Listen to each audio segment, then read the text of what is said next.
This podcast is brought to you by eBizradio, the place to go if you want to know about the world of business. For daily podcast and article uploads, go to eBizradio.com or give us a follow on Twitter at eBizradio Global. My name is Nick Snow, and joining me for an edition of Entrepreneur Biz, the first for 2015, is the one and only Banele Rewo. Banele, thank you very much for joining us. It's been a while since we got to do one with you, and I think this topic for this podcast is absolutely fantastic, discussing 7 daily habits for entrepreneurial success in 2015. So tell us a little bit about why you decided to start with this at the beginning of the year.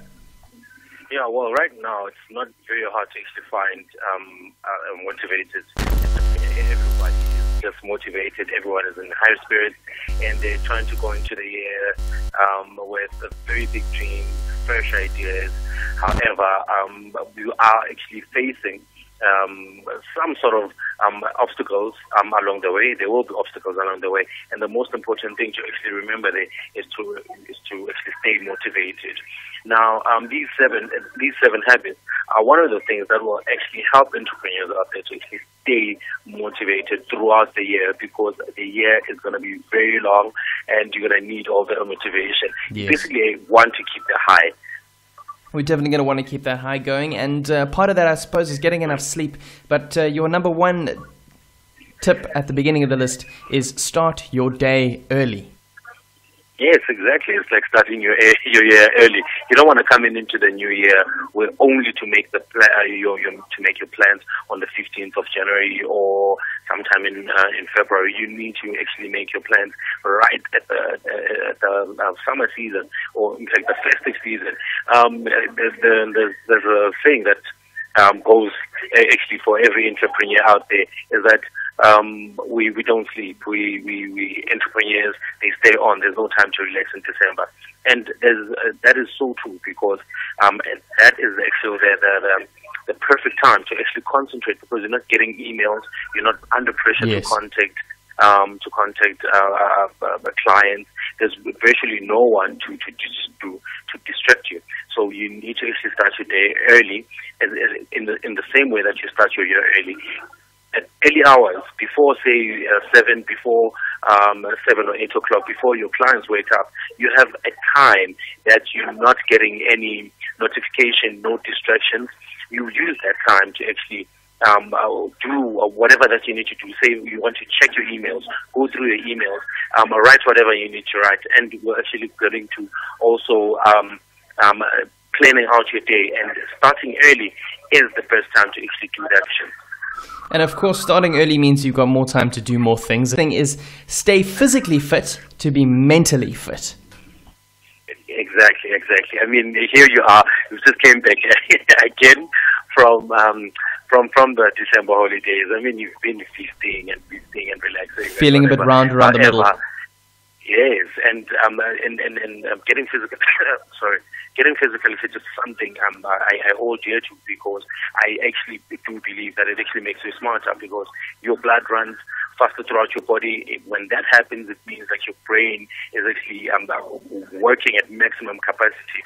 So then you can imagine what happens to your decision-making processes if you do actually work out, and also you decrease your stress levels.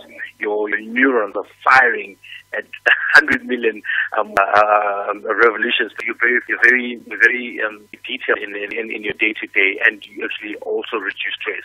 Stay physically fit. I mean, we're not talking about exercises here. We're just talking about 30 minutes daily exercise, whatever it may be, whether it be jogging or whatever. But stay physically fit. And Definitely. I can definitely agree with that. In 2014, I was making sure I get enough exercise, and it definitely makes a huge difference to the way you look at your day. And so those first 2 points kind of very nicely wrapping up how we should take care of ourselves. Now we're going to get a little bit more into the business side. And point number, read and know your industry. Of course. Now, there's 2 aspects to this. There's actually just picking up a book, books that you have to a personal interest in, and also reading about your industry. Now, this is very self-explanatory, the reading about your industry, which are just industry magazines, articles online.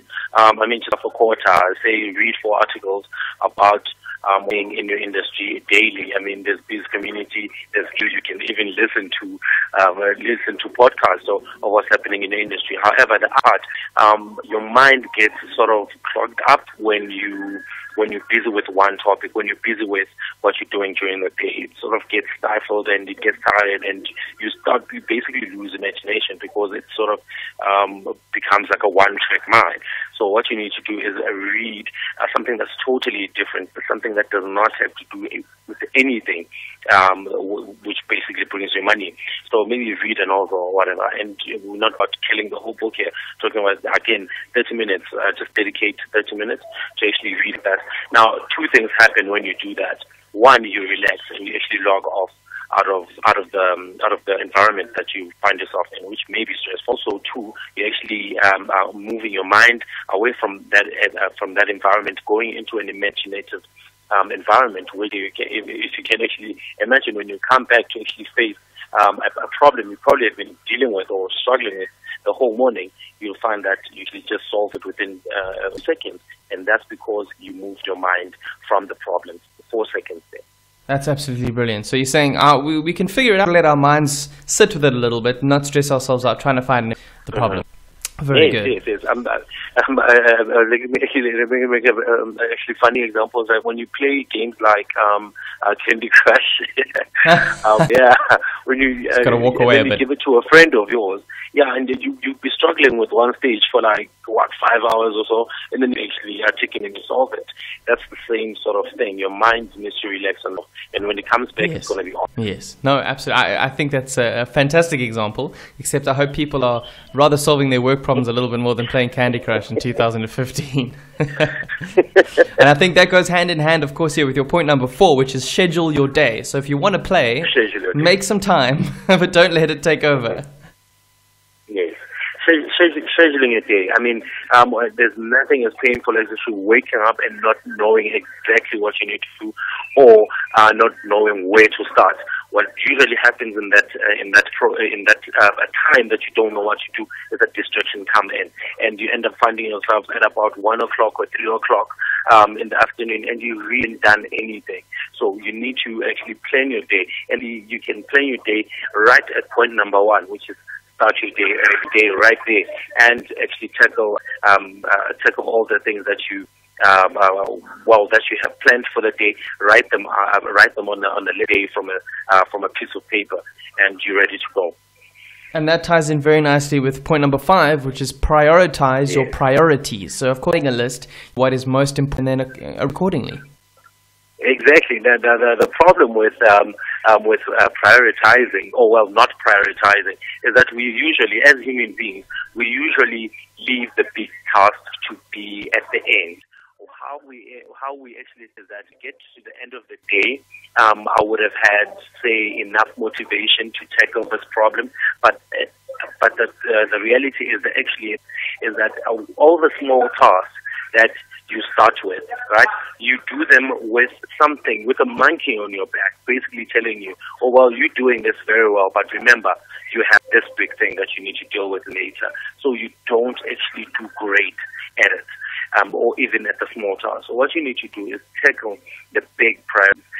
Do those first, and your mind would actually be very excited at the fact that you've actually finished the one thing that was a stumble, and you're basically going down uphill. So do the difficult things first, and then follow up with the small ones. I think that goes for anyone try and do, and then they pile up, and then eventually they don't take care of it because they just deal with what's important now. You won't have to deal with it later, which also does everything positively for your stress levels because it brings those down. And you're actually running of procrastination and actually not doing it at all. Yes. So avoid that.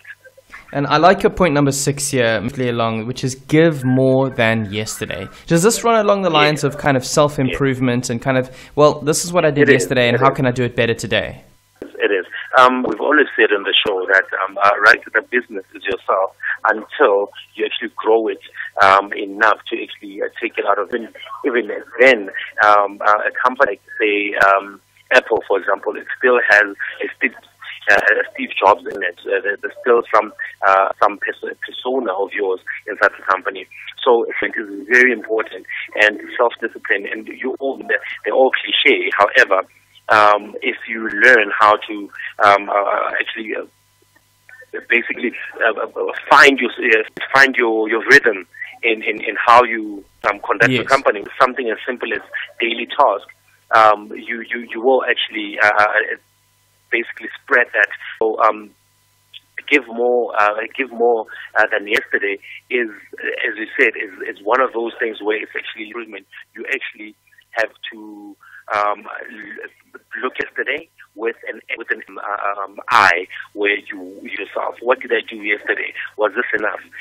If I do it today, can I sneak in one more article? Can I stay up 30 more? It's those things that will actually translate into you being a very, very rated supplier of things, and you become an entrepreneur where the client knows that it will go the extra mile. This guy will surprise me because of those very simple everyday things that you do, or self-improvement. That's more they're going to come to you, which means repeat fantastic, because it means you're going to grow. Company is going to grow, and that's what you want. Which I think goes quite nicely with your last point here, which is the final point, number 7. Learn and improve in something every day. So whether it's, I imagine, finding out something new about a customer or finding out something new about a business process, there's nothing that you shouldn't be taking into the next day to make it better than the one before. Exactly. I mean, the human mind is all about learning, and as an entrepreneur, I mean, if we look at all those steps leading up to step number 7, they're all about actually learning and improving at the end of the day. It sums it up that be and plan what you're doing. It boils down to that, because nothing ever happens by pure. You have to be available for those chances, and the only way is to learn as much as you can and improve. You don't need to watching 2-hour videos.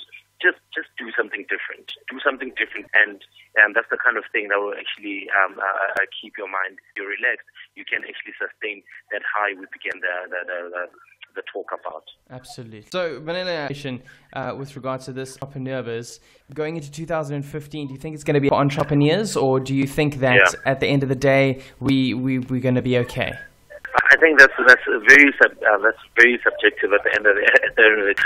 Look, it depends on who you're in. Right now, for example, the oil prices are down.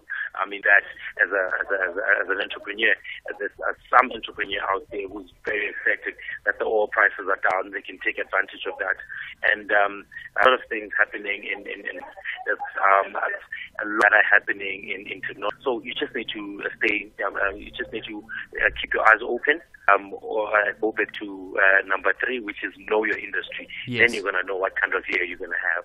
Brilliant. Absolute words, I think, can take us into the new year. And that brings us to the end of this edition of Entrepreneur Biz.